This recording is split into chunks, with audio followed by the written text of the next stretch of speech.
June 6, 2015, upstate New York. Inside one of the most secure prisons in America sits the Clinton Correctional Facility. Concrete walls, steel doors, armed guards on every shift. This is the kind of place where escape isn't just difficult, it's supposed to be impossible. But on this night, two men are already deep into a plan that has taken months to build in silence. Their names are Richard Matt and David Sweat. Both are convicted killers, both experienced, both serving life sentences. Behind their cell walls, something has been happening for weeks. Slowly, they are carving through steel and concrete, using smuggled tools, improvised cutting devices. Patience measured in weeks instead of hours. They work in shifts of silence. One listens for footsteps, the other cuts. Every inch of progress is hidden immediately. But behind that illusion, a tunnel is forming. A hidden route through the prison infrastructure, through walls, behind pipes, into forgotten maintenance corridors. On the night of June 6th, the plan is activated. Inside the facility, everything is calm. Guards continue their normal rounds. No alarms are triggered, no warnings are issued. But in cell block C, two men are no longer inside their cells.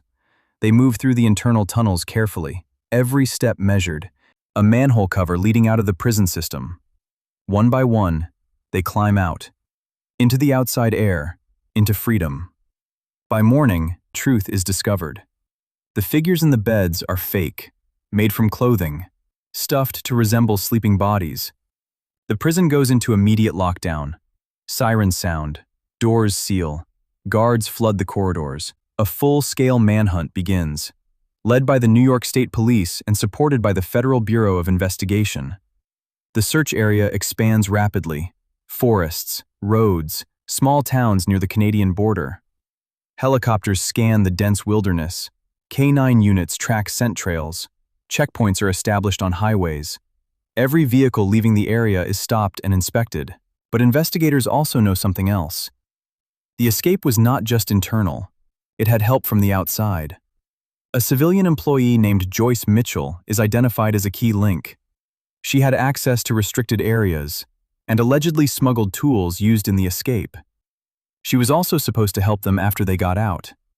A getaway driver, a final piece of the plan. But at the last moment, she panicked and never showed up, leaving the escapees on their own. Inside the wilderness, on foot. This changes everything for investigators, because now the fugitives are not just dangerous, they are also stranded. The manhunt intensifies. Search teams focus on forest routes, abandoned roads, and possible shelter points.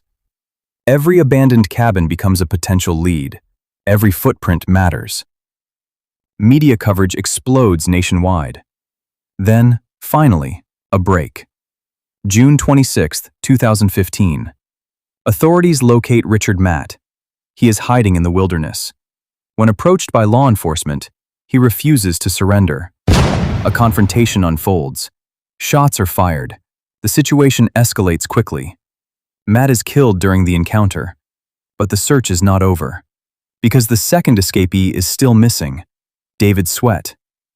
The manhunt continues with renewed urgency. Sweat is now alone, wounded, hungry, on the run. 2 days later, a correctional officer spots movement near the border region. Law enforcement closes in. Sweat attempts to flee again. Shots are fired. He is hit but survives. He is captured alive. The manhunt ends. After 3 weeks of nationwide attention, the escape is fully closed.